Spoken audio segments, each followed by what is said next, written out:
Betul ke tanggungjawab mak ayah ini jatuh pada anak laki-laki saja dan anak perempuan memang tak ada tanggungjawab? Tidak betul. Anak laki-laki pun kena jaga mak ayah, anak perempuan pun kena urus mak ayah. Istimewanya kalau masalah perempuan seperti yang masalah kena urus itu, kena mandikan itu mak, maka siapa yang memandikan dia? Anak perempuan, bukan anak laki-laki. Jika tidak ada anak laki-laki, anak perempuan, baru anak laki-laki mandikan mak, kerana masalah aurat sanilah. Tetapi apabila sudah berkahwin, dia jadi lain. Tadi tak kahwin.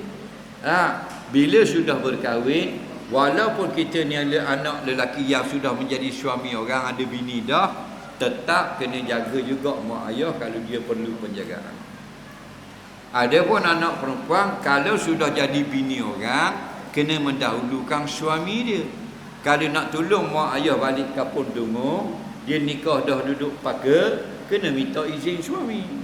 Suami yang baik, dia kata, pergi balik. Nah, ada siang hari, pergi jaga makmu lah Dungu, malam mu mari duduk kat aku. Itu suami yang baik. Betul tak? Gitu, kena faham. Laki-laki, walaupun sudah jadi suami orang, tetap kena jaga mak ayah.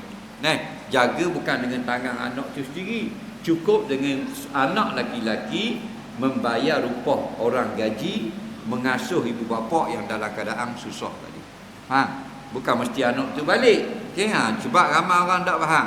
Bila dia anak laki-laki, dia nikah dah, dia tak mau cara orang tua dia. Atas alasan dia ada anak bini. Itu salah.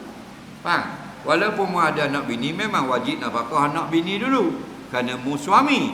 Tetapi nak jaga ibu bapa juga atasmu. Lepas pada nafkahkan bini, nafkahkan anak, lepas nafkahkan anak, wajib nafkahkan mak dan ayah yang susah di kampung. Sama ada mu balik atau diri piti makan minum dia, atau mu bank in online, semuanya dikira boleh berlaku. Okey.